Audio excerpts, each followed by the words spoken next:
Hello, everybody. It is the top of the hour. It's 8 o'clock, and we're about to start the, what are we calling this? We didn't even talk about that. We're going It's to talk called Choice Creates What? and then the other way you can say it, too, is choice creates what? Exactly. We'll be exploring that over the next hour. So basically we'd like to invite you to just sort of look at what choice means to you, what choices you'd like to have that maybe you haven't made yet, and we'll be discussing a whole bunch of stuff. So I'm just going to cover real quickly what we'll kind of be going over. There's also a Q&A available that's somewhere on your screen. You should be able to type in questions if you have them, and we'll try and get to those when we can. And so here's what we're going to talk about when we're not sidetracked by lots of other fun stuff. What does it actually mean to choose? What if there's actually a whole set of options and flavors that we never knew existed? Who decides what choices we have available? And how do we expand our options to include us?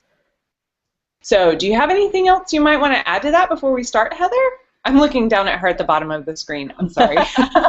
It's okay. Hi. Well, just the whole notion that it's our choices that we make on a day-to-day basis that is actually creating our life. It's a huge topic. It's actually kind of a radical thing to acknowledge or look at or even consider, that our choice makes that much difference, and our choice actually literally creates that much in our day-to-day going about doing things. It's like, so we're going to explore that. We're going to invite you to explore that and welcome any questions that you have. If you want to type those in, and just to discuss it, the idea of it and the practicality of it, and how that can really start to change anything in your life that you're looking to change, and become aware of how you actually create your life day in, day out. That's a great place to start. I know that when we've talked about this before, the one thing that really struck me in a huge way was the whole thing of, you know, the choices that you make right now are the things that are creating your future. And Yeah. it is revolutionary, except for how else did we think that we were creating our life? I know, it's kind of like, oops, missed the memo. No, it's one of those things that we're all doing all day long, every day, all the time, but nobody talks about it, really. I mean, they talk about you can have one choice and then you have to stick with it, but it's not recognizing the fact that we truly are making choices all day long, and that is creating our day and our life and our future, like Stephanie is saying. So, it's really... it's kind of shocking to think that no one really talks about this, and yet it's something that we're doing all day long and not acknowledging, not looking at. So what would it be like if we started to acknowledge that we actually are making choices all day long, and that is creating? Yeah, so some of the tools that we're going to be going over are going to be access consciousness tools. And one of the things I love about the tools of access consciousness is that they're all based on pragmatics, that they work, and that's why they're actually part of the tool set. And so, so maybe we can touch on some of those. So as we're going through a day, it's like, I know that, so what I thought in the past was that if I chose something big, like I chose to either become an artist or a business person, right? I would have these choices that I would see out in the future, like it's sort of like making your choice for what to major in college, like that kind of thing, where you're looking at the far distant future, and then you're choosing the outcome in advance, right? Like, I'm going to be a doctor, I'm going to be a lawyer, I'm going to be a wife, I'm going to be a... So there are these labels that you might choose to create in the future, and then you sort of like work backwards until you get to the present moment, and then you choose everything based on that, right? But this is a really different way of functioning. This is actually saying choose in the moment and then see what your choice creates, which is backwards from everything we're ever taught. We're taught to choose into the future, and then we'll get what we want someday. So what is this other thing? I mean, what is this other thing that's available? And let's talk a little bit about, I mean, a little bit about what people can do right now. Yeah, well, excellent, excellent way to put it, and excellent, introduction of that idea and the reality of how we do that, how we're taught, and we think that's what we're doing, of creating that big choice and what we would like our future to be and work backwards. Yet, really, the functionality of it in day to day is what you choose today will create that future or something else. But the idea that your choice creates awareness is one of a major concept from Access Consciousness, and it's that instead of concluding that this is what I'm choosing and it is going to be this way, and because I concluded it, I will get there. You may be able to, but what Access is talking about is going the other way around, of where you choose something, you get an awareness about it, and that is what it gives you the information of what to choose next, what action to take next. So it's more, instead of concluding about what things will be and how you would like them to be, it's flipping it on its head and actually being active in the creation of what you would like your life to be from the choices that you make now. Yeah, but so one of the things we can, though, easy for me to say. So one of the things that for me that using these tools has really changed is that I did always try to make a good choice. Like, I always tried really hard to make good choices. And the thing is, it's like, they were great ideas, and I got pretty much everything I ever asked for. And I was not having that much fun in the creation of it, because there was there wasn't the what is this? The fun of the creation, because I already kind of had this dead end that I was heading for, and then every time that I hit one of those dead ends, which I was calling a goal, like every time I would hit one of those, it'd be like, okay, well, I did that. Right. And that says it exactly, though, because that's exactly what we create, is the moment we have that answer, that conclusion of this is what we're doing. That in itself actually cuts off our awareness of what we can choose and what the choices we are currently making are creating. So it's like one of the biggest traps that we have, is to try and choose the right thing.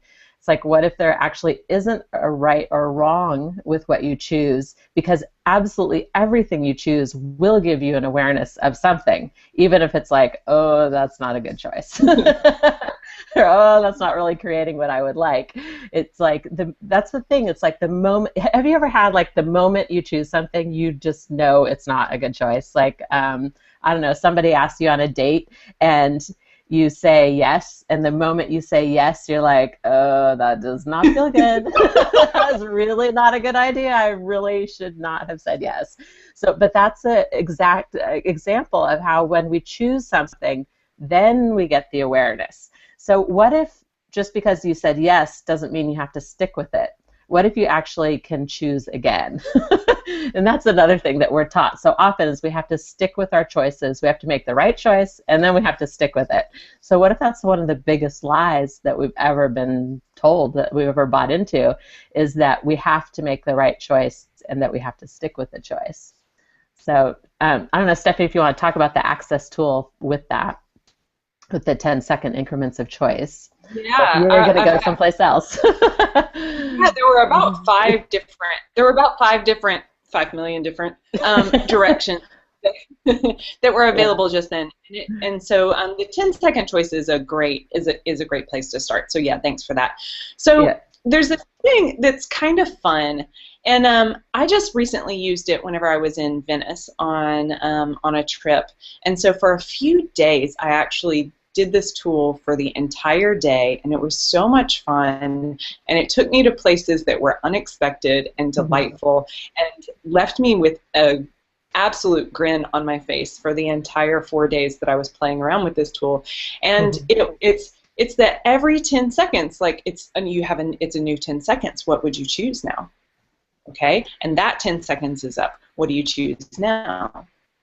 And that 10 seconds is up. What do you choose now? It literally takes all the conclusion of, there's no way to be like, okay, I'm going to make a good choice for now. It literally is like, oh, what's around me right now? And what are my choices? And what's happening with me? So there might have been a moment where I was like, okay, well, at some point today, I really would like to have food.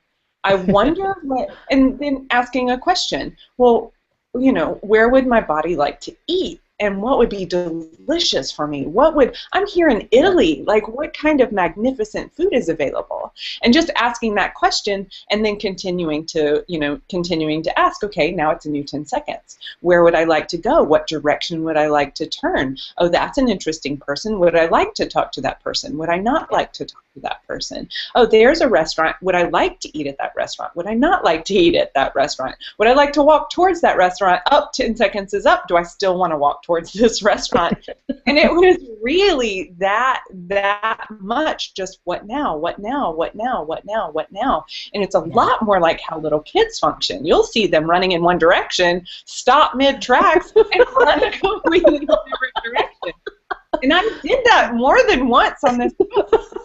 The cool thing is that what I saw later on is like I ended up at a really cool art gallery, and I ended up at a really cool but strange exhibit of Leonardo da Vinci inventions, and I ended up at these nice little cobblestone restaurants on the cobblestone street that you're overlooking the now. Like I ended up at all these places that really do delight me. And the interesting thing is it's like that 10-second choice led me to things that I really enjoyed, and I didn't ever have to conclude before I went there, that's the weird part, is it actually works to create stuff that's fun and alive and energetically fulfilling.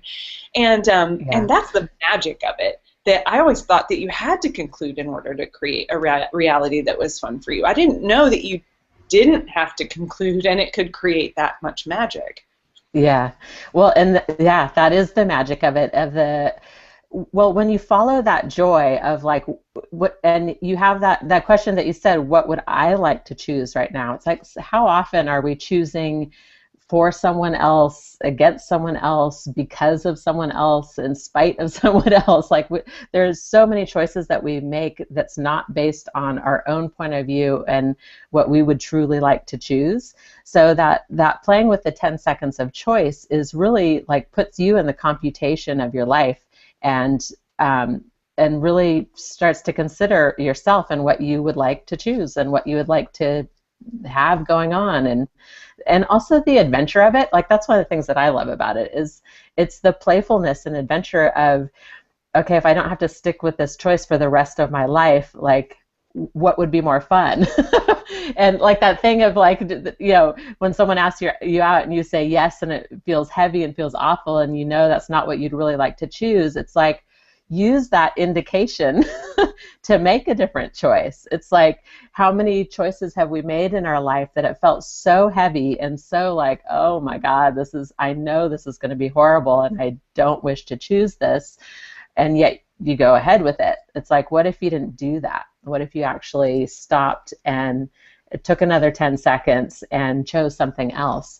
And it may not have to be like the extreme opposite. Like so many people think it's one or the other, it's yes or no, or it's like black and white. But what if there's like a 2-degree turn? What if there's a question like, oh, date the person in a month, not tomorrow, or go on the date, but have it be a double date, or like how many other choices are actually available than the one that is just presented? And that's what you just demonstrated so beautifully, Stephanie, with being in Italy. It's like having the moment by moment choices and following what like felt more bubbly and fun.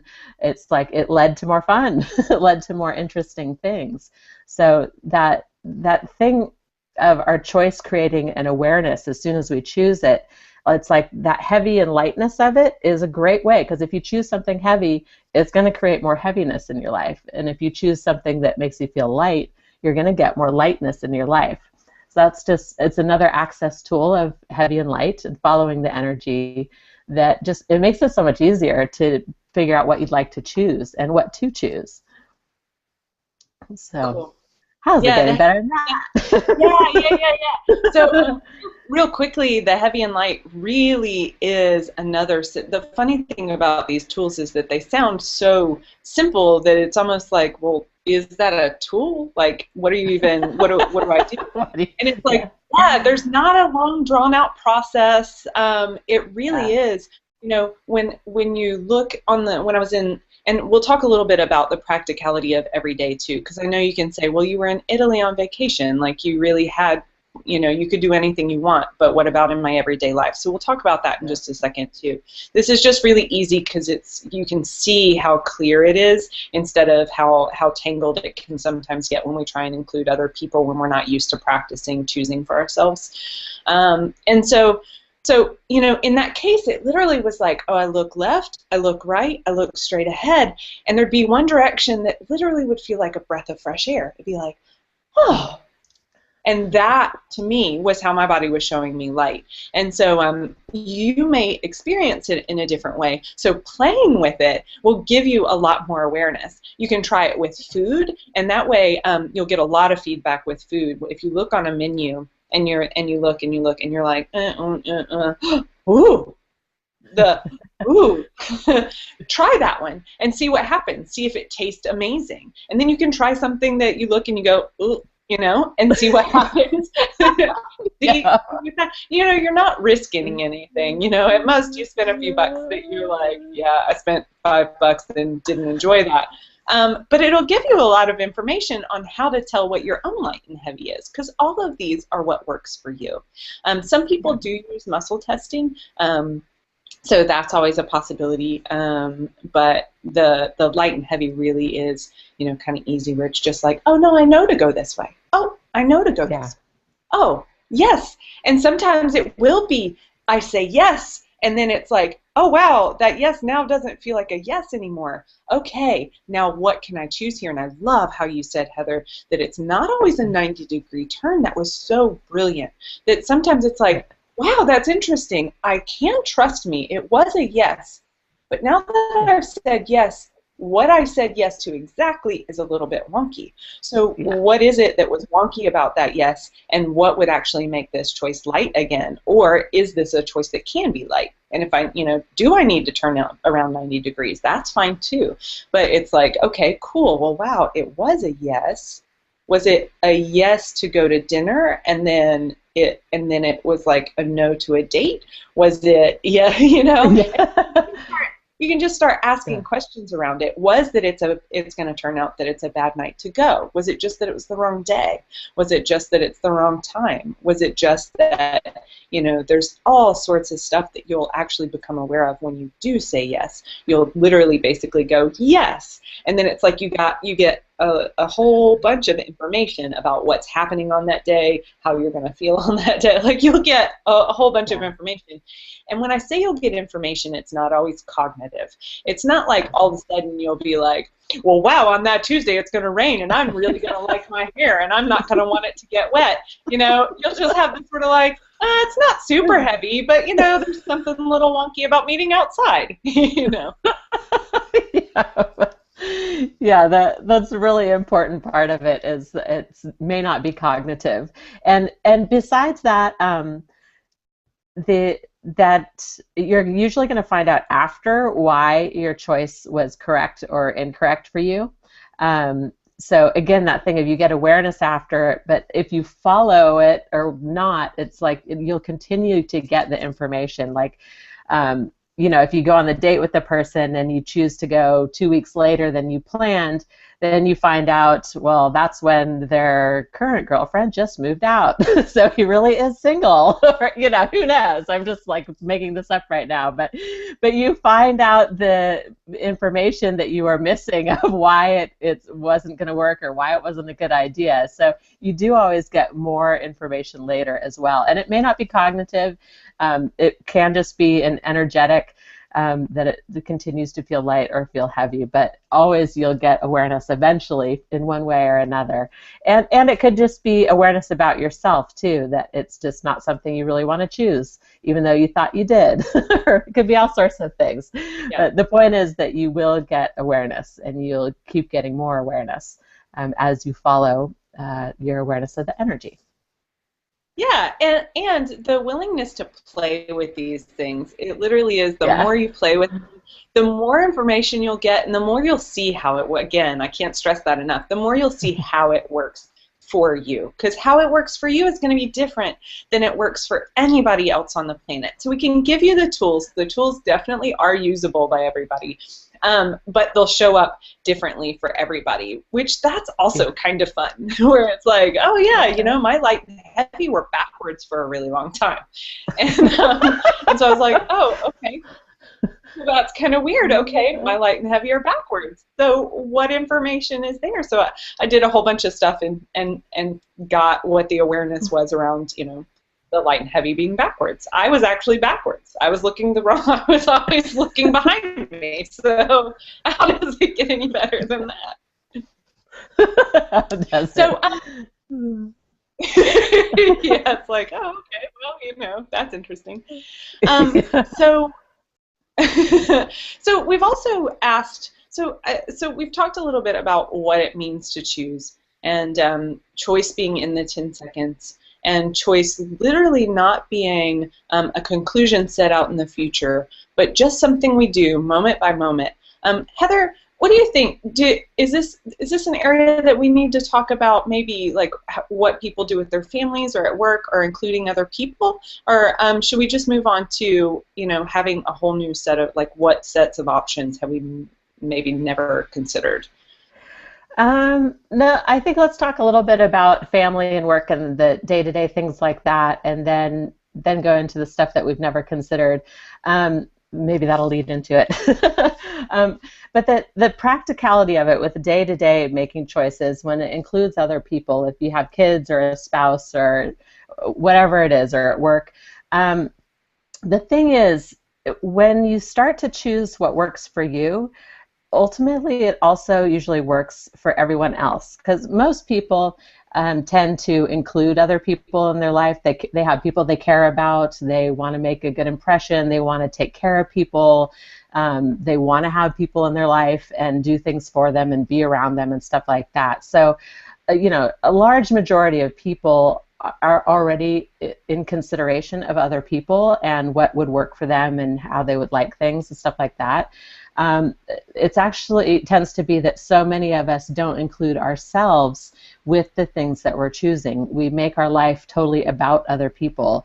And the thing is, when we start including ourselves in the computation of what we're choosing, when you're that kind of person that already cares so much about others, it actually makes everything better for everyone involved, because now you're included too. It's like you're honoring who you are and what you require, what you desire, and that just adds to everybody else's life.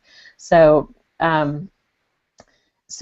you know, we've so been taught often that to include ourselves or to consider what we would like to choose is selfish, it's wrong, it's, you know, it's just not supposed to be that way. What if that just isn't true? So I don't know, I don't think I really want to answer this, but it's like, you know, what would it be like to start including you in your choices that you're making every day, and just what would that be like? What would that look like if you actually took a moment to consider yourself and what you'd truly like to choose? And it's amazing when you start doing that, how other people shift and change around you. So I don't know if that brings up any examples for you, Stephanie. It does, actually. Cool. It does. Yeah, because whenever I first started, for my whole life up until my 30s, I want to say, I really I did always want to make choices that worked for other people, and so I did that a lot to the exclusion of myself. And one of the things that I thought is that if I was choosing for me, that it wouldn't work for other people. And so I was always looking for, and quite frankly, it was easier for me to tell what they wanted, because I didn't have that much practice choosing for me. So it was easier for me to see what they liked and actually choose stuff that would work for what I knew that they liked, than it was to choose for me. So at first I thought, well, if I choose for me, then nobody else is going to get what they want. And how is that? I really didn't understand how that would create more connection and closeness with people. I thought it would really be more of a tit for tat. Now I'm choosing for me, now you're choosing for you. Now I thought there was going to be more of that it was going to be like, now it's my turn, now it's your turn, or like, if it's my turn, it means you miss out. I really thought all of that was going to be true, but what I found out is that when I started, it started with no for me, because I had been unwilling to say no. And so I would, basically rearrange my whole life so that I could say yes whenever other people were asking for things. And I was unwilling to change plans too, because I had already committed. And so it'd be like, no matter what, I would show up even if it didn't work for me. And what I started doing was saying no, and also actually when stuff stopped working, I would actually, call up and say, hey, today is not going to work after all. Can we reschedule? And what I would find out almost all the time is the person on the other side would say, oh my gosh, thank goodness, I had 3 things come up today, but I was trying to follow through, and so this is actually going to be so much better for me. And that happened over and over and over, and I mean, I honestly can't tell you how many times that happened. It was literally almost every single time I said no, or almost every single time that I had to reschedule something. It really did work out better for everybody involved, and I didn't know that that was a possibility before. I really thought that it was like what, when other people chose for them, that would always work for them. I don't even know, I'm not even sure, what that looks like, but yeah, and the saying no actually ended up over time giving people permission. All my friends, it gave them permission, at least with me, if not with their entire life, to actually say no when they meant it,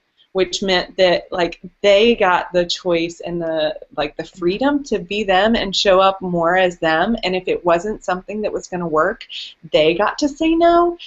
And that to me has led to relationships with my friends and family that there's a lot more ease with them. They know that they can say no and my feelings won't be hurt. They know that they can say yes, and that I'll know that they really mean it. And when I say yes, I really mean it, which is so nice. It's so nice to have people that aren't showing up just because they're obligated, Yeah, absolutely. Yeah, that's very beautifully put, and it's so true. I've found the same thing with my life over and over again, that rescheduling, and like you said, also when it's really authentically, you truly would like to choose something different or change something about it, or when it's really a yes, it's like that choosing from what's actually true for us rather than obligation or what I have to choose or think I'm supposed to choose. It's just a whole different world, and it's so much more fun. It's just a way more good time for everybody, and it's like gets us out of the I don't know, just things of going against ourselves and who we really are, and what we'd really like to have in our life and choose as our life. It's like, why not enjoy ourselves a lot more than we are, if we can, by the choices we're making, and start even little choices, to have an extra half hour for ourselves if we're a mom and, being driven crazy by our kids, or whatever it is that we are just have not been choosing. For me, that's been one of the areas of real magic. Is there have been areas of my life where I just never thought of myself. Like I never would really do something for myself that was, something like taking care of my body, like eating a really great meal that I absolutely love, or being out in nature. It's like not taking the time to do that because of obligations, and there's always too much work and whatever reasons. Like we can always come up with a reason to not choose to do something for ourselves. It seems really easy in these busy days, our busy lives. But what would it be like to start making those little choices in a day, to take even 10 minutes for yourself or 20 minutes to do something that's really like nurturing for you and enjoyable for you. And that made it really fun to play with choosing different, and how to start making new choices is to truly start choosing something different. And we're never really invited to do that or shown how to do that. So it's something that we really would have to take upon ourselves to explore and play with. Like, if I was choosing what I would really like to choose today, what would I choose? And asking those kinds of questions of ourselves, and then really allowing ourselves to have that choice. Which actually, that brings me to another thing that I would love to talk about, is where we think we have no choice. This is, oh my God. Okay, yeah, cool.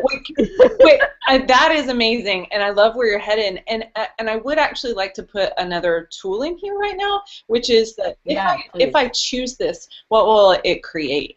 And yes. And so you don't the pretend choices. Yeah, go for it. So we really make a choice. Oh.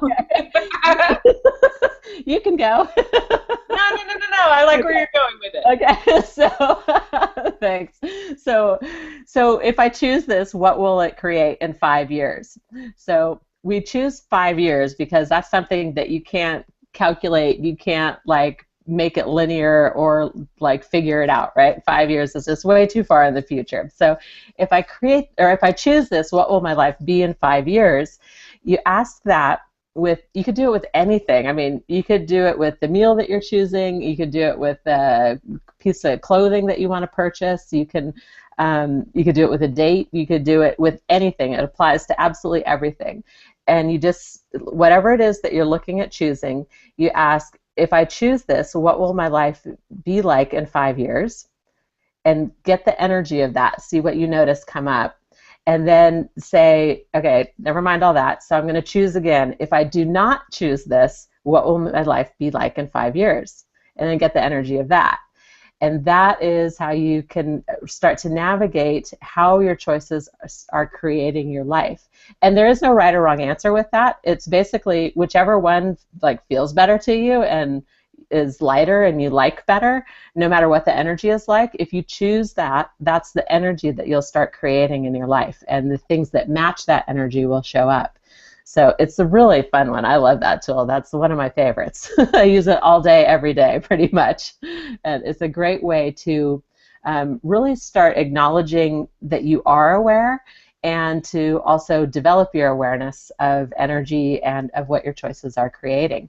And again, it's going to be the energy. You're not going to get like a real cognitive answer or picture or anything like that. It's going to be the energy, and if you follow that energy, you'll get more of that energy in your life in all the ways that it shows up, which will be probably far better than you can imagine. It usually is. No, it always is. I love it.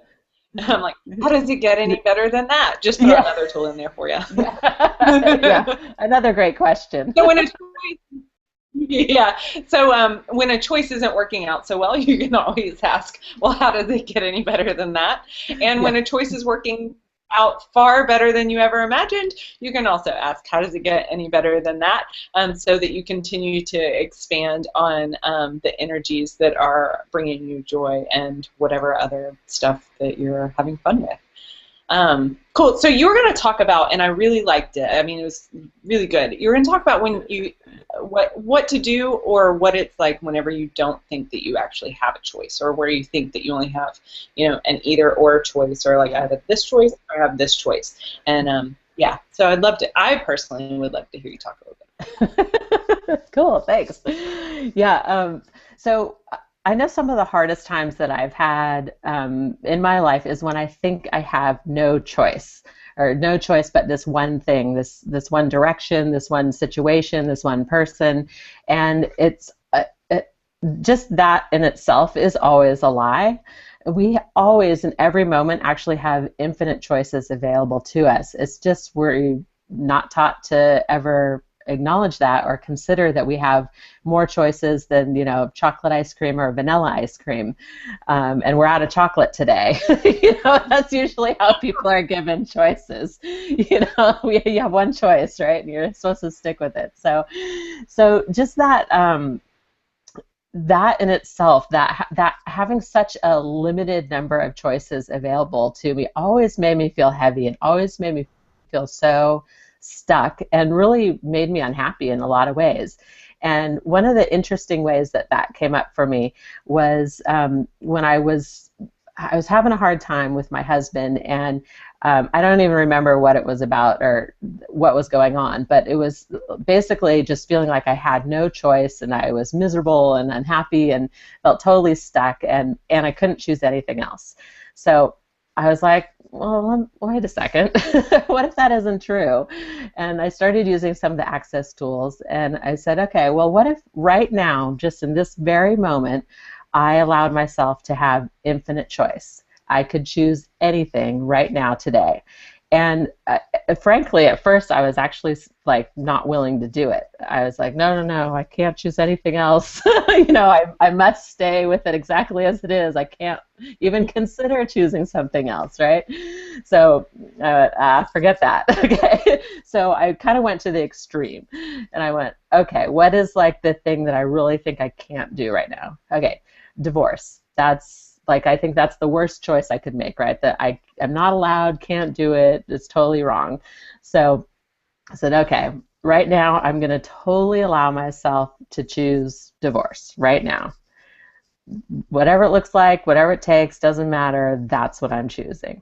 And just kind of hung out with it and stuff, and I'm like, okay, so what else could I choose? Okay, I could go home and move out today. I could go and get a hotel room and spend the night in a hotel. I could go to a friend's house. So I just started like going down a list and giving myself more and more choices of how many different things could I choose. And I did it for only like 5 or 10 minutes, maybe. I think it was only 5 minutes. And really like as many choices as I could come up with that were all different from each other, different variations, or just you know, I could go home and scream and yell at him. I could go, you know, whatever. Whatever I came up with, they were all different choices. And by 5 minutes of giving myself, you know, 40 or 50 different choices, all of a sudden I was totally over it. Like I could hardly even remember what I was having a problem with. And what I realized is that the real problem I was having is that I felt like I had no choice. So just in that one simple exercise of realizing that I truly, literally, really have infinite choice and can choose anything right now, I was like, oh my God, okay, I'm free. I'm totally free. So it changed everything. And that was just a huge eye-opener of really like, okay, this is my life when I don't allow myself to have any other choice. And then this is my life when I allow myself infinite choice. And I just kind of have run with it from there of anytime that I feel like I have no choice, to just, you know, take a moment and literally start to like how many other things could I choose. And it didn't matter if I chose it or not. Came down to just actually allowing myself to have that many choices. And then I was, like I said, I was over it. Everything was fine. So, but it also was like the beginning of creating my relationship, instead of feeling like I'm at the effect of it and that it is how it is and I can't change it. It's like I may not be able to change him, but I can change me, and I can change my perspective, and I can change how I'm functioning. Because how I'd been functioning as though I have no choice was no fun. I wasn't enjoying it at all, and I'd had enough of not enjoying it. So making that choice to change that really was a huge turning point for me and changed everything. So, you know, don't do it.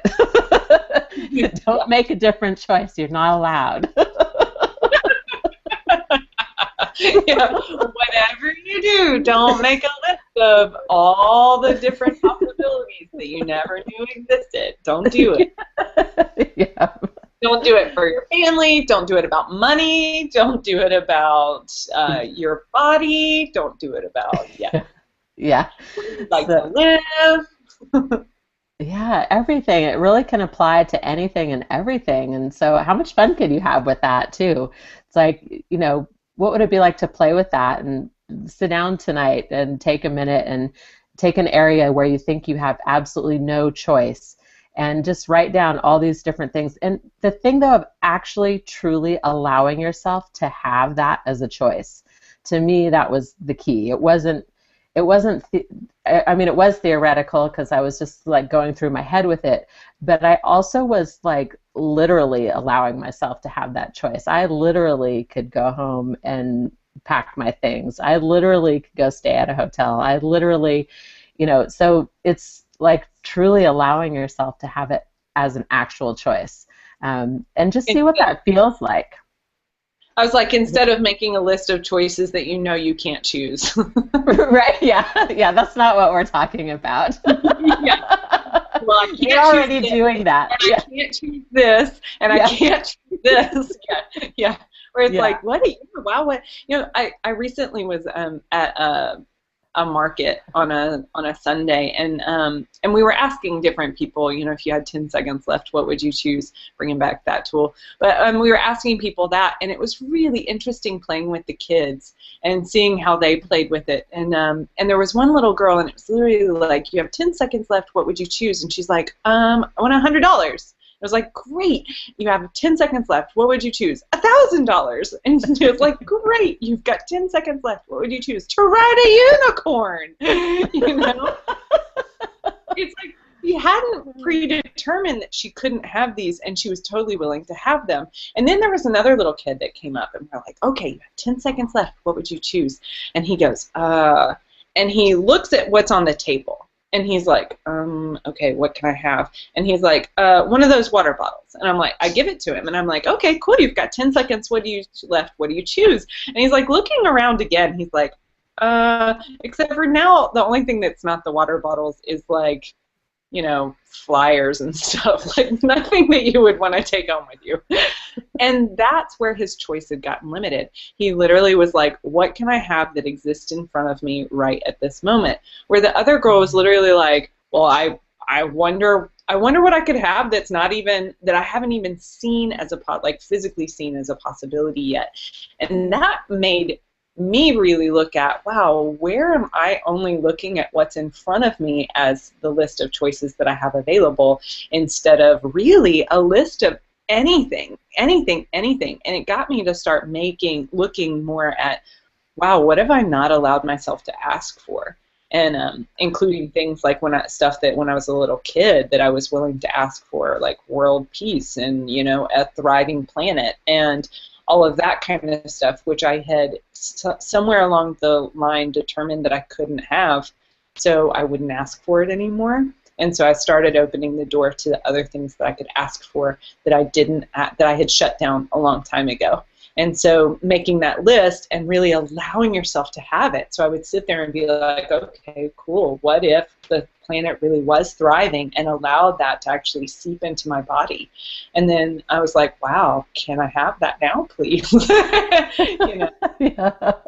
Well, and you bring up a brilliant thing, which we hadn't really talked about before, which is that when we choose something, we actually can ask for things. This also can be a novel thing for some people, that they can ask for what they would really like. And that's part of what Stephanie so brilliantly said with, so often we only look at the choices that other people present to us, or that are like obvious in the world, or obvious in front of us, or obvious like things that we can do. So often we forget about the choices about what we can be, and choices about things that no one else considers possible. But just because everyone else doesn't think it's possible doesn't mean it's not possible for you. It's like, if you have the awareness to even ask for it, then there's probably something you are capable of or aware of that's totally different than other people. And that's like one of the gifts that each of us can be, is when we start to play in that sort of realm of, what can I choose that no one else would even consider choosing? And it could be anything. I mean, what that brings up for me actually is some examples in high school of like I'm a person that laughs. I laugh a lot, and I find a lot of things in life really humorous, and it's things are fun for me and I see the humor in things no matter what a lot of times, which some people really don't like every once in a while, but I find that funny. So. But that choice to find the humor in things and to laugh at inappropriate times, things like that, there's so many situations where it totally changed everything in the room or everything with a person, to have humor about something that someone is taking so seriously. And, obviously sometimes it wouldn't create that, but those kinds of, like, what kind of things, are you aware of, and would you choose, and do you choose, that is totally different than other people, that actually is like your unique contribution to other people and to the world? And I find that just really fascinating and really fun to explore and play with people. What would they choose that is so different than anyone else? And it's, over the years that's grown more and more, I guess, obvious to me, or I don't know if it's obvious yet, that might be an overstatement, but just that so many things that I would choose that are so different than other people. And when I do, it inspires other people. They're like, oh my gosh, I would have never considered that or looked at that. So it's like, how much can we inspire each other with being ourselves and with choosing the things that we would choose different than other people? And that's, to me, that's some of the real juiciness and magic of choice, and when we're choosing things that are true for us and real for us and what we would like and what we know is possible and we're capable of, that's so different than everybody else. That just thrills me. I love that. And you know what? I don't know how much longer we have, but I think I need to get my power cord because my computer's actually about to go dead. Yeah. So if you don't mind, Stephanie, I'll be right. We actually have a lot of time left, so now's probably a great time. Go get your power cord. Well, okay, thanks. So now's probably a great time if you have any questions about about choice, about what any of the stuff that we've talked about so far. If there's stuff that you'd either like clarification, or you have stuff in your own life that you would really like to sort of explore, what tools might be available, or what options. Anyway, all of that stuff. There actually is a Q&A on here somewhere for you. It happens to be on the right side of my screen, but I'm not sure that that's how it's going to show up for you. So if you kind of poke around, if you have any questions, we would be more than happy to actually interact and give you more tools and stuff that actually pertain to stuff that's happening in your life right now. So if there's anything that choice-wise, it's like, I have these choices available, and yeah, I do feel stuck, or I would like, I don't even know what you meant when you said choice, anything from that whole range. We'd love to, give you tools that you can use right away. To change anything that you'd like to change, or choose anything that you'd really like to choose. I know that right before we left, Heather was really, there was something about what she was saying that was really frying my brain. So I do want to tell you, if at any moment while you're actually on the Google Hangout with us, that you feel fried or you feel fuzzy or you can't actually hear the words that we're saying, you're sort of like, I know they're speaking, I'm pretty sure that's English, but I didn't understand any of it. Sometimes what happens is when there's something that actually hits something that's going on for you in the present moment, so what can happen is it can kind of go zzzz, and then all of a sudden you won't be able to hear it. So if you go back and watch the Google Hangout, and in the parts where you got fuzzy and you couldn't hear what we were talking about, then we might be talking about something that's either relevant to you or giving a tool that you actually can use in your daily life right now. So anyway, hey Heather, welcome back. Thank you. I was letting people know that we have the possibility of them asking questions, and then also sort of address what happens whenever you get fuzzed out, whenever you're listening, and all of a sudden you can't hear what a person is saying when it's like Oh, I know, cool. Okay. I know they're speaking English, but I can't understand. So Cool. should I reply to that? Yeah, oh, you're welcome to if you want to. I had noticed that while you were talking while you were talking, there was something about what you were talking about that all of a sudden I was having that brain space came up, that and so Ah. that. Cool. So I'd be curious to have you go back to exactly what it was, but generally speaking, with anything with access, if you're like, this sounds kind of like English, but I really can't understand a word you're saying, it's usually because it's something that applies to you very dynamically. So if it sounds like fuzz, or you're like, I know that's English, but I can't understand a word you're saying, then it's your item, and it's something that applies to you. So that's usually where we say, listens to the recordings again, or watch the video again. So, repeat that information until you can actually hear it. So it means that it applies to you in some way. It's speaking to something that you have going on and are functioning from. Yeah, what you were talking about specifically was how the choices that you make that are different than the choices that other people would make just because it's who you are, how that Yeah. changes the world is actually what you were talking about.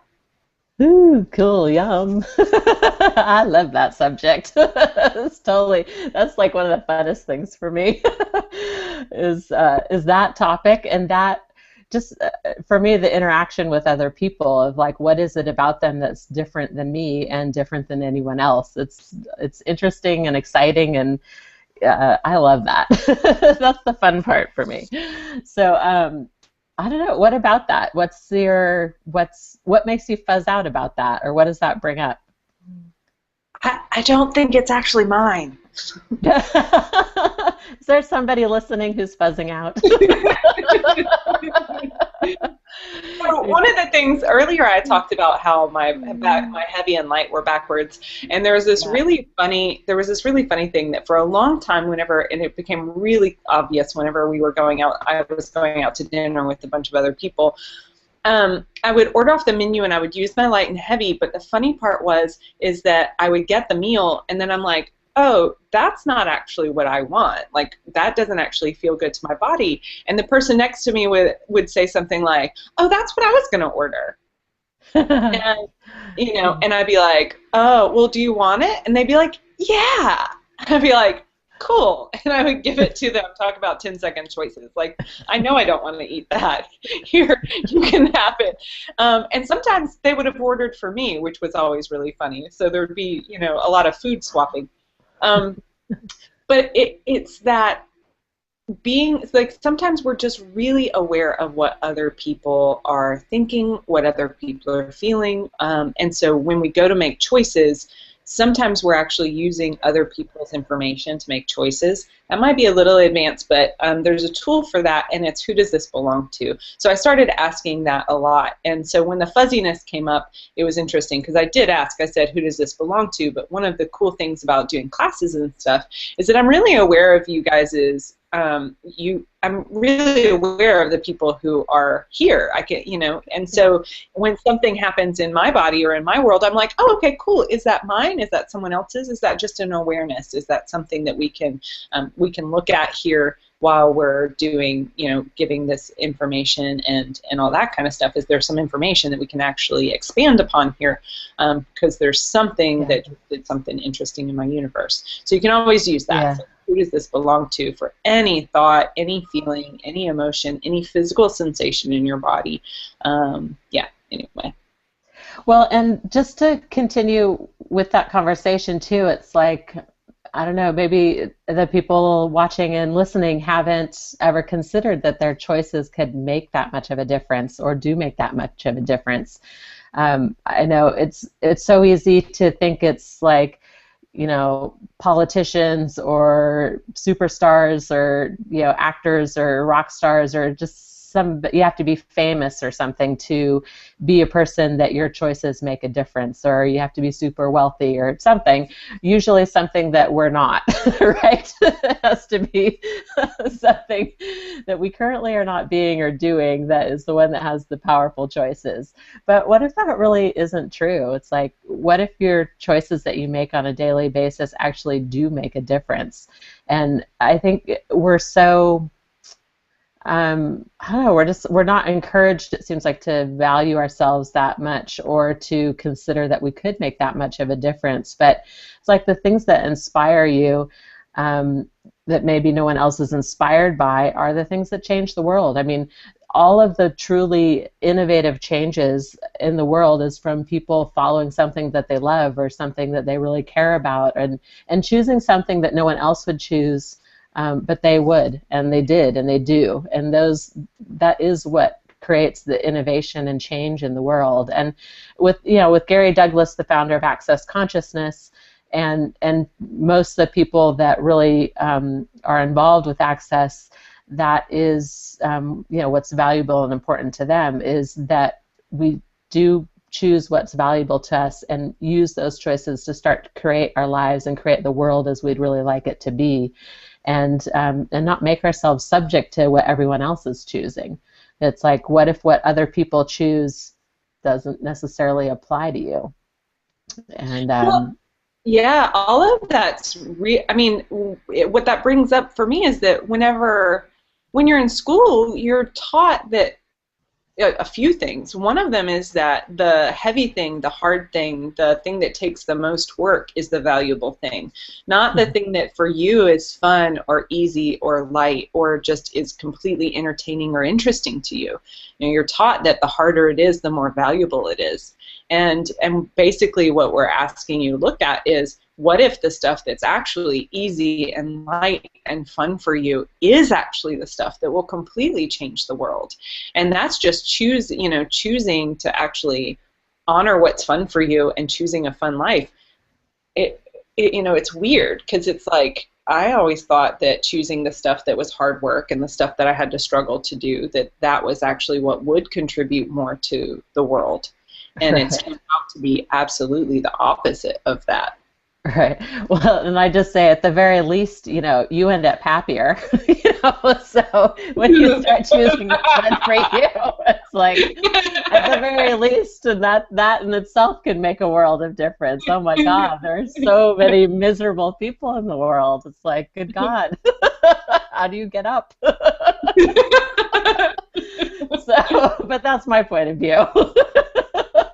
Well, that actually brings up a really amazing point. There have been so many times whenever I've just been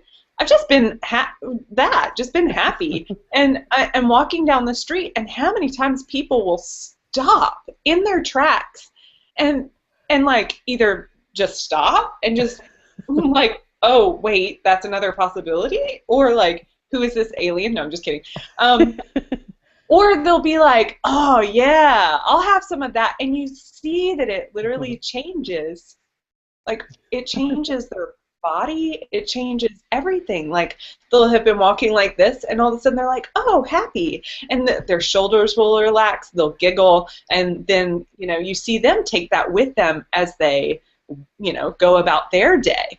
And it's like, Cass Thomas actually talked about this in a class, and it was really cool because it was about how you make a difference and you don't know it, how people will never let you know in the moment the change that you made, and to never take that personally, and to never expect to see an immediate result as the evidence that what you've chosen is actually changing the world. That was a whole bunch of words, but basically what she said is, if you're walking down the street and you smile at someone, sometimes people are literally not used to having people smile at them. So they may not immediately respond back to you with a smile. It may not hit them until 2 blocks down the road that you smiled at them, and then they're like, oh, wait, somebody smiled at me. Oh, that was really nice. And it still changes their day, but you won't get the immediate feedback. Or like, she went into a shop in London, and she said, I went in, or France or something, and she was like, I walked in, And it was like the first day I walked in, and I'm like, hi. And she's like, apparently you don't do that. And like, you know, it's not like you don't just hi. And wherever she was. And she goes, then the next day I went, and then the shopkeeper the first day had been like, ugh, why'd you say hi? And the next day was like, hi. So it's like you may or may not get the feedback that who you're being is changing things. I know that for me, I've had people 2 years after an event or 2 years after something I said that they'll come back and say, you know, 2 years ago you did this, you said this, you know, you were this or you showed up like this. And my life has changed so much since then. So it's like, you know, you being you may never know exactly how much change you are creating in the world. So just know that if you are doing, you know, choosing what's right for you, and if you are, you know, asking questions and willing to have a different possibility and willing to, you know, have what would create more, whatever you'd like to have, if you'd like to have joy or whatever, the more that you do that, just know that that change is taking place, and you may not know it for a while. So if you can, you know, maybe not think that you're wrong or whatever. Nah. That Never can't be right. Never mind. You should definitely judge yourself for not making enough change. Yeah. Well, and that's a thing with, like, I guess living with yourself day to day is like when you start to choose the things that are fun for you and that you enjoy, it's like at the very least your own day-to-day living becomes more enjoyable based on what you're choosing, and that in itself is so different. I mean, so many people are so stuck in what they think they have to choose and what they think they can't choose, and are satisfied to go along with it and not question that ever, or maybe they try and rebel and they fight against it, but fighting against it isn't necessarily truly choosing different. So that was an information bomb right there. I snuck one in. Like, that was really sneaky. A sneaky grenade. Uh-huh.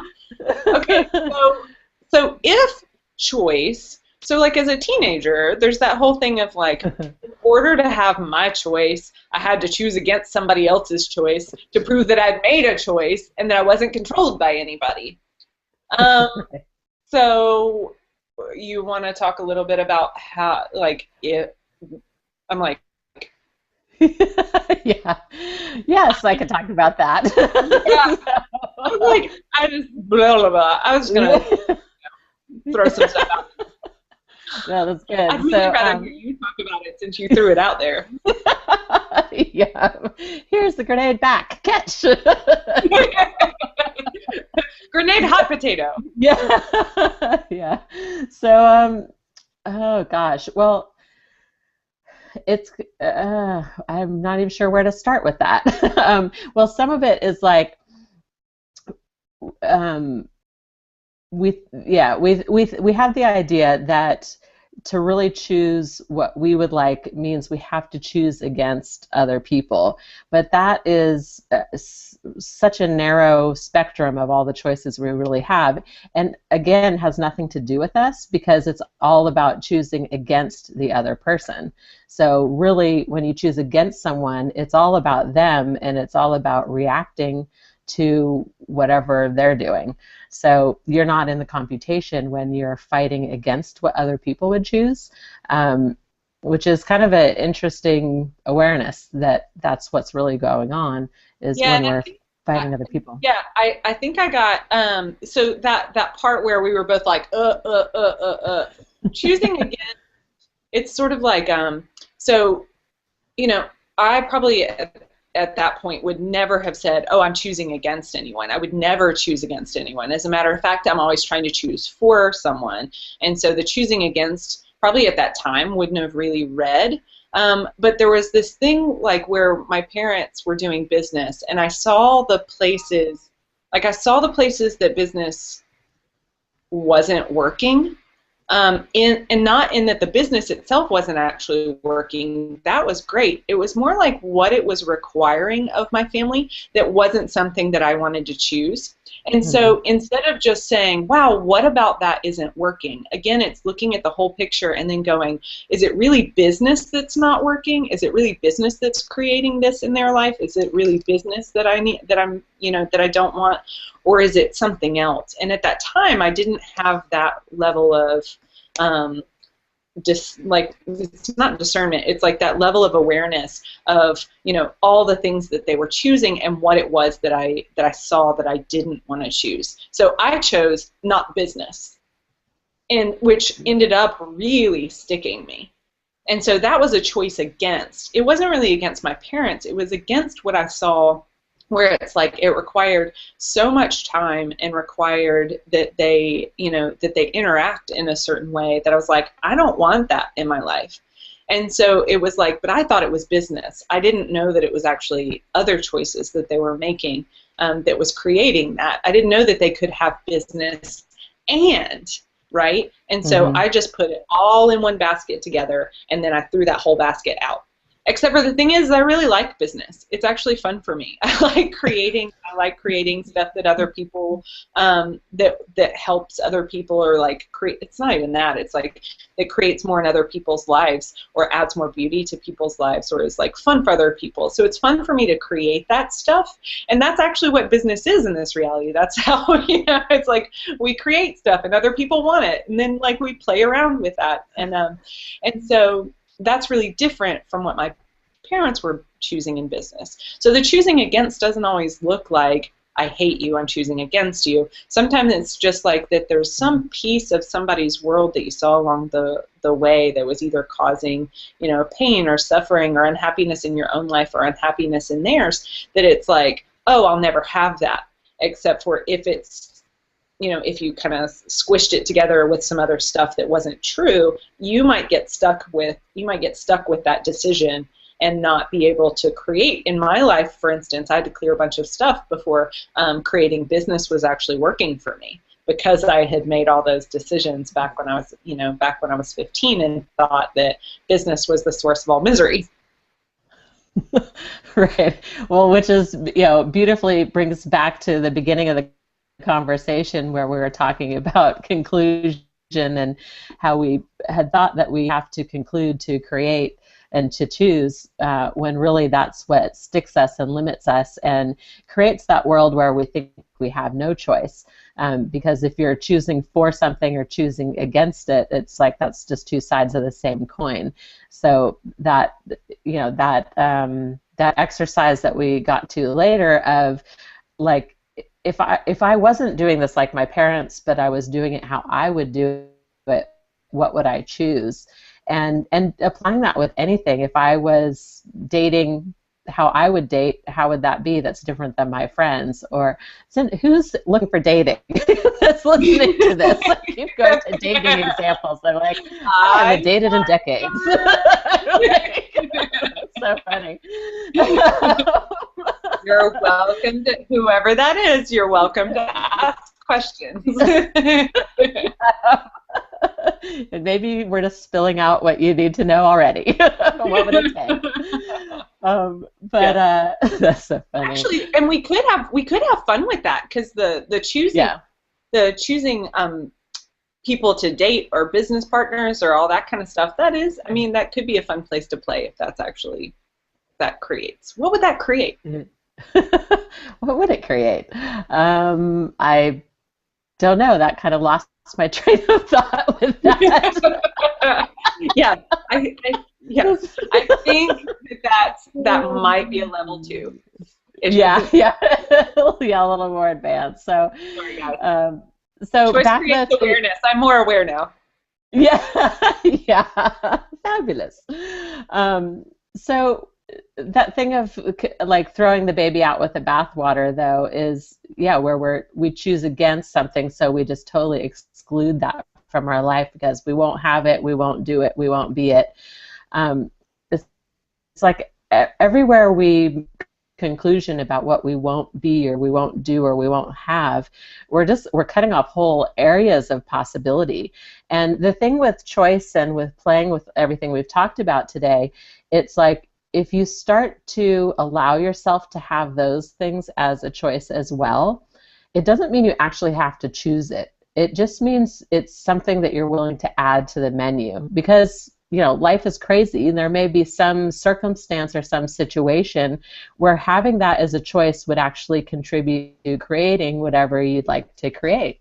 And so it starts to just, like I said, broaden that menu of choices that you have when you have, if you have areas where you have things that you won't choose and you won't do, if you actually start including those as an option to choose, you can just open up so much. And also, like Stephanie was saying, it's like, don't just take the option like version that you were given. What variations on that choice do you have available that is something that you would choose? Like, it may not be business as your parents did it, but if you were doing business, how would you do it? And we can apply that to anything. I mean, we can apply it to relationships, we can apply that to work, we can apply that to school, anything, really. It's like, if you were choosing, how would you choose? What would you choose? What would you like to choose? And so again, it comes back to that thing of including you in your choices. And when you do that, that in itself expands the menu of choices.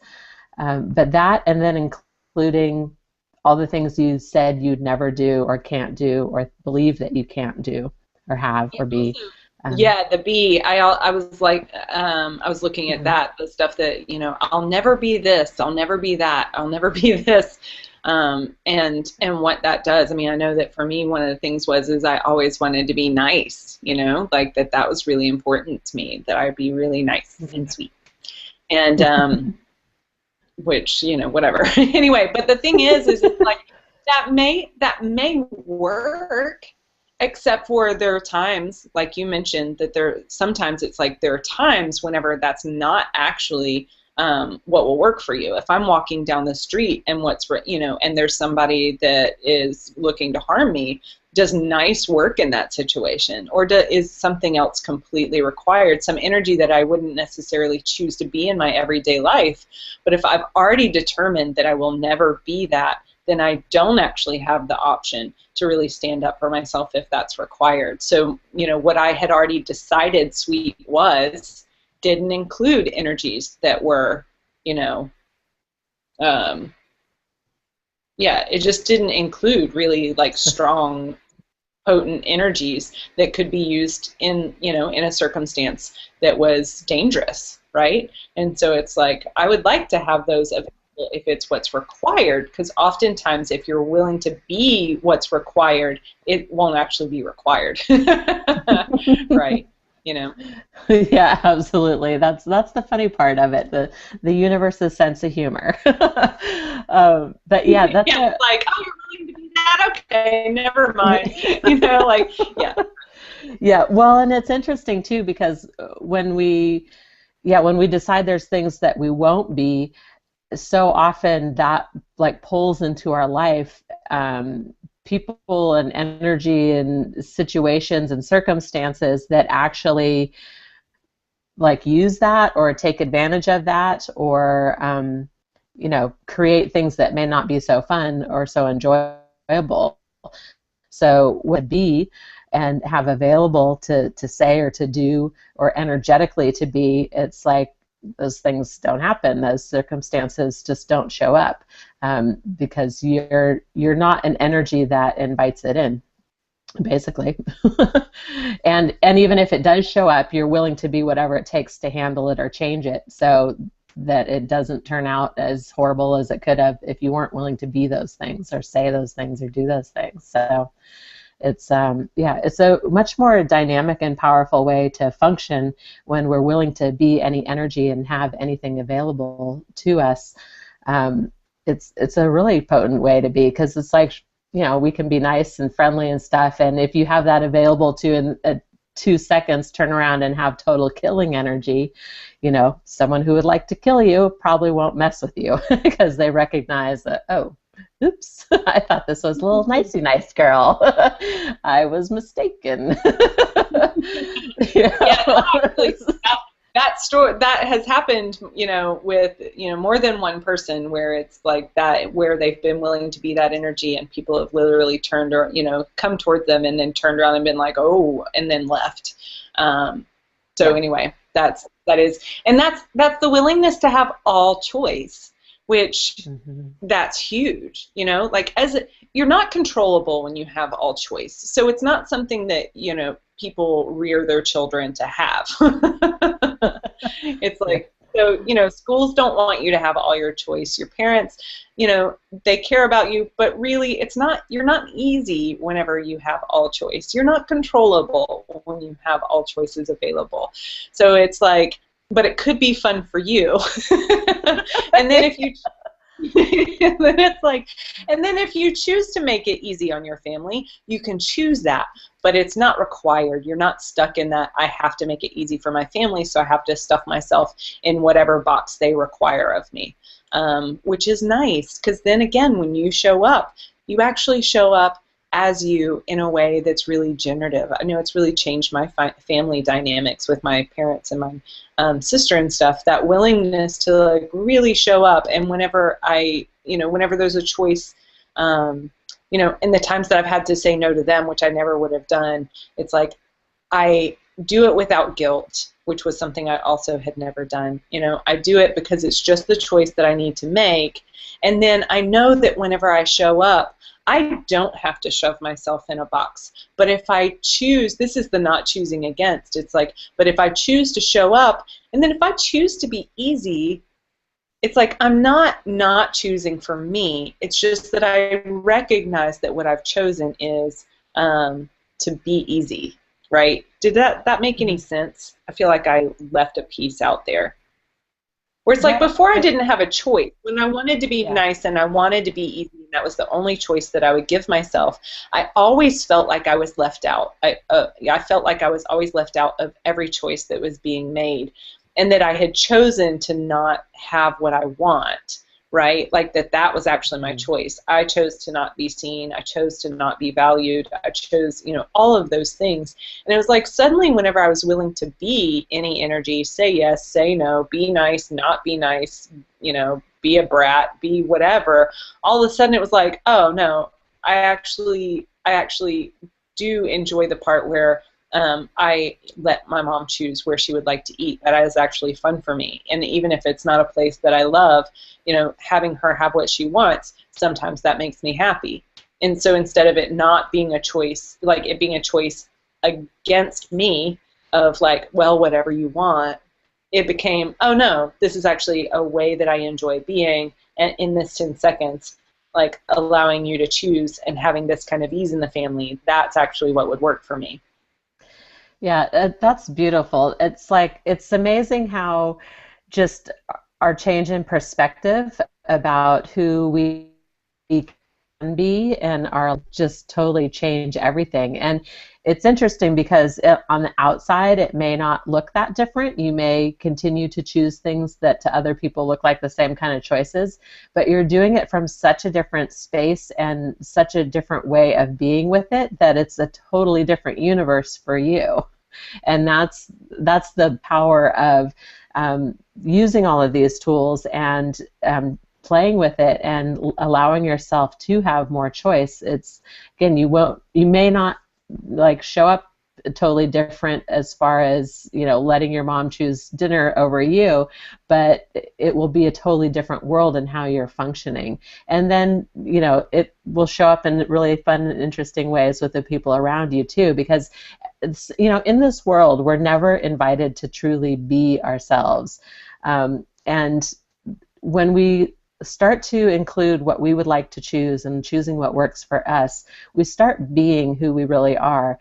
And in that, it's such a huge invitation to other people. That in itself changes the world and changes people's lives, because so few people are truly willing to show up as them and you know, say what's true for them or be what's true for them. Not even say, just to be what's really true for them and function from what's true for them with the choices that they're making. It's a just completely different reality, really, and so much more fun. It's like, oh my gosh, much more enjoyable when you get to be yourself instead of like chopping off your arms and legs to try and fit. And, you know, it's like, that's so not fun.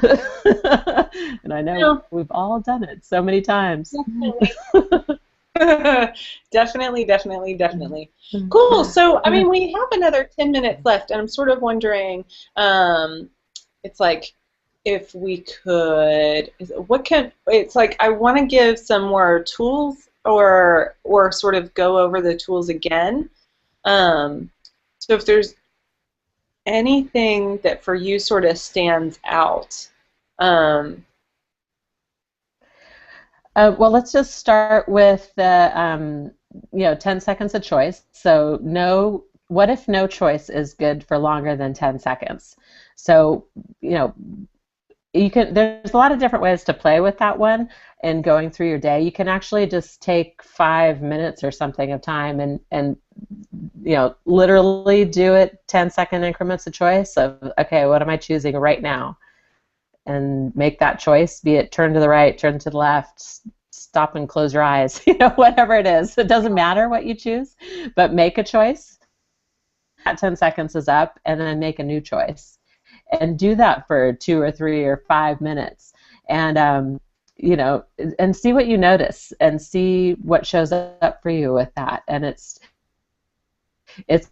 kind of funny how much we don't recognize that we're making choices moment by moment, and it can be exhausting. Like, oh my God, I have to, it can be so easy to just let other people choose and know what other people would like to choose. So even just that exercise, doing it, once a day or once a week or whatever would be fun for you, to like truly practice choosing and just see what you notice. See what that does. So cool. That's great. And then maybe so the other tool that we brought up was if I choose this, what will it create? And so you can use that. You can say, if I choose this, if I and Dane here said one time, he was like, for everything bigger than a stick of gum, and then Gary was like, why not a stick of gum too? So it was like, for every choice that you make, and maybe this is also a 5-minute sort of deal. Each one of these is really a muscle that you're building.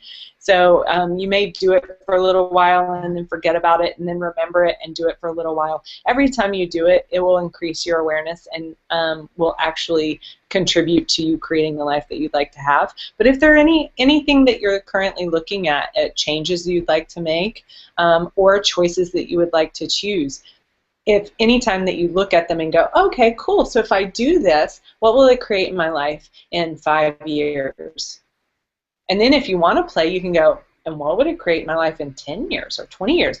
What would it create in the world in 50 years or 100 years? And you may think that going out to dinner won't change anything that much, but you can check it out. You can actually go, okay, well, cool. And then if I don't choose this, what will it create in my life in 5 years, 10 years, 20 years? What will it create in the world in 50 years or 100 years? And you can see maybe the energies are really close together. Maybe they don't change all that much. And then it's like, oh, interesting. Okay, either way I go, it's not going to change things all that much. Sometimes it can be drastic. The difference between one and the other one might want to make you take a nap, and the other one might give you lots of energy. You'll never, just play with it and see. And you're really like, wow, I didn't know that this one choice that seemed small to me was actually capable of making that much of a difference in the world. Cool. Okay, great. I'll choose this. I'll choose this. And yeah, so play with that also for well, as long as you like. I was gonna say for the next 3 days. I don't know. Just play with that and see what happens. See what you become aware of. So that was another one of the tools that we went over. And then another tool was the heavy and light. Yes. And So whatever, basically it's whatever is true for you will make you feel lighter. So lighter is like a sense of spaciousness and ease, and like when you go, ah, yes, that, when it's relaxing. And as if a lie for you will make you feel heavy. So if it's a lie, it'll give you a sense of heaviness, which is like contraction, density, feeling stuck, even like feeling depressed and like, oh, that would be heavy. so if it will make you feel light, or I'm getting all jumbled up in my words. What's true for you will make you feel light, and what's heavy for you is a lie. So play with that and see what you notice. Go ahead. Yeah, it can also sometimes be truth with a lie attached, which will also feel sort of like right. And the other piece of it is that it could be spoken or unspoken. The lie can be spoken or unspoken. So the question to ask is, what's true here and what's a lie, spoken or unspoken? You can ask that question just like that. What's true here and what's the lie, spoken or unspoken? And you may spot the lie specifically, like it may be cognitive, you get what the lie is, and it may just be the energy. Either way, as soon as you spot the lie, it'll just lighten up and go away, and it'll be easy. So, yeah, so the heavy and light thing is great. And again, like we were discussing earlier, if something you choose is heavy, and you go ahead and follow that and choose it, it will create more heaviness in your life, and you'll find out later why it was heavy. If you go the other route and choose what is light for you, and it will create more lightness in your life, and you'll get to find out what that lightness is and how it shows up. So you get the awareness immediately, but what exactly shows up and how it shows up is part of the adventure of living. So. I love it. Yeah. The adventure of living, I love it. And that's such a joy for you. It's so delightful. Yeah. So now we've got 5 minutes left. I feel like I'm on some big countdown, like 4, 3. Oh, it's the countdown to like the moment to begin. Wait, what if we look at something right now? It's like it's the countdown to when you get to go play with these tools, No wonder I'm so excited. Yeah. Fabulous. So right now, let's just play with this. So think of something right now in this very moment that you're looking at making a choice on. Cool. And for some of you, if choice comes up and you're sort of like, I still don't exactly know what that means. If there's something you'd like to change, you can also pull that up and look at that. So a choice that you're making, or something you'd like to change. And if you'll pull that up, cool. And now let's go ahead and ask. So if I choose this, so you pick that. Great. What will it create in my life in 5 years? What will my life be like? Excuse me. What will my life be like if I choose this? And the energy will come up really fast. So it's like the energy comes up fast, and then if you're actually looking for it after that, like waiting for it to show up, it might have already passed you. So just know that you know. And then, cool. So great. All right, fun. And now let's look at the other side. So if I don't choose this, or if you have another option that you want to look at, you're welcome to do that. But like if I don't choose this, what will my life be like in 5 years? Cool. Did you get that energy? Cool. So if there's another choice that you can make, so even if it's just something small like dinner tonight or something, whatever, so or lunch today, depending on what time you're looking, whatever that is. So if you want to try it again, if you want to play with it again, you can look at, oh, is everybody still on their first choice?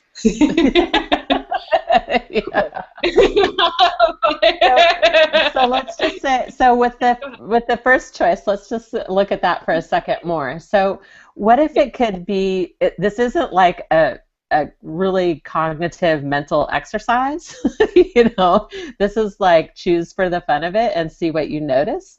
And what Stephanie was talking about with the quickness of it, it's like truly the energy comes up immediately. And for some people, it's even faster than that, that the energy of what it will create comes up before asking the question comes out of your mouth. So the energy is really, really fast and immediate, and there's no one that it isn't fast for. So what Stephanie was saying of like, you know, asking what will this create and then looking for it, you've already missed it. So what would it be like to trust that you're aware and know that you actually are aware of energy already? And also that you can't do this wrong. I mean, let yourself play with it. Like really, really, truly, let yourself just play with it, and you can't make a wrong choice. Because again, the moment you choose something, you're gonna get an awareness. And then you can choose again from there. So let yourself off the hook. Let yourself have the fun of playing with this instead of making it like life or death or like, you know, super, super serious. Yeah. You can't do this wrong. Moment where I tried to get you to look at some, yeah, it was like that moment where I tried to get you to look at something else and was like, oh, oops, they're still interested in looking at the thing they were looking at. I made a choice. I got some awareness. I made a new choice. Yeah. Yeah. So let's see. What else would we like to ask with that? So I guess just to say again that it's like you can't choose a wrong choice. Like truly allow yourself to go forward with that choice that you just looked at. Like pick. Oh, this is what I wanted to say. Okay, so out of those two choices of if I choose this, what will my life be in 5 years? And if I do not choose this, what will my life be in 5 years? Out of those two, which one did you like the energy more? What one feels lighter and more spacious and easier and joyful? And truly just go with that choice. And you may have no idea like how or why or what it's going to look like or what it's going to turn out like, but truly energy never ever lies. So if that felt light to you, like truly was lighter, and you go with it, like really those are the things that are going to start to show up in your life, and you won't know how it's going to show up and you won't know what it looks like, but it will show up.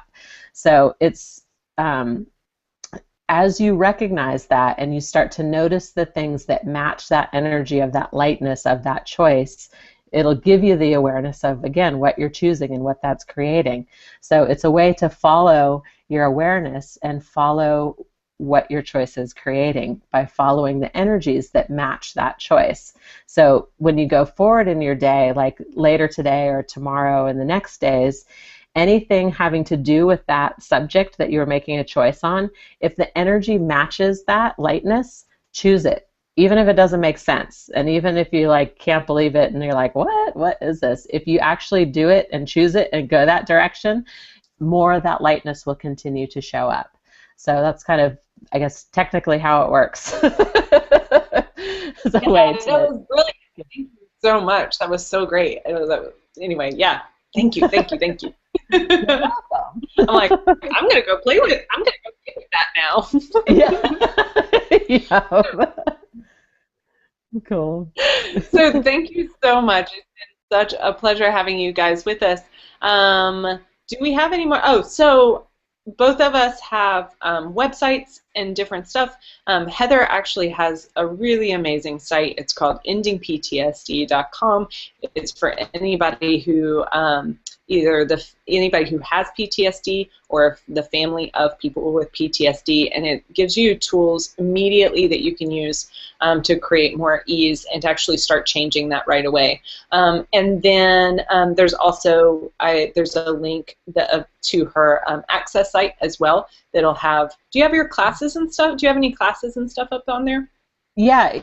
If you go to myth.accessconsciousness.com, that's my Access profile page, and I do have some classes coming up on 4th of July. I'm doing a bars class, and then the following days I'm hosting a pod of the Gary Douglas's live stream of Foundation and Level 1. He's going to be in Amsterdam, and it'll be live streamed around the world, so I'm hosting what we call a pod in the San Francisco Bay Area in Burlingame, which is just a few minutes south of the San Francisco International Airport. So that's, again, July 4th through the 8th. And in addition, I'll be on Blog Talk Radio tomorrow at 6 p.m. On a show called Ask Lord IL. And she's a kind of metaphysical lady from the East Coast, but just such a delight. Really a wonderful lady, and super fun to be on her show. I've been on several times, and tomorrow we're going to be talking about going beyond blame, shame, regret, and guilt as a tool for ending post-traumatic stress disorder. So if you'd like to check that out, you can find Ask Lord IL. It's LORDIEL. Yeah, yeah. I was just saying LORDIEL.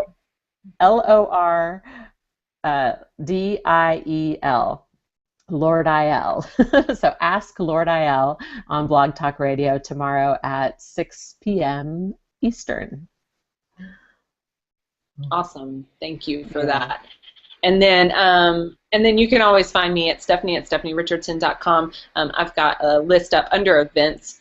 There's a series of different classes and stuff going on, and different talks like this as well. I'll continue to post those there. And the replays are available afterwards, usually. So you can go to that same page and click on the links that you used to listen in the first time, and you can find that talk again.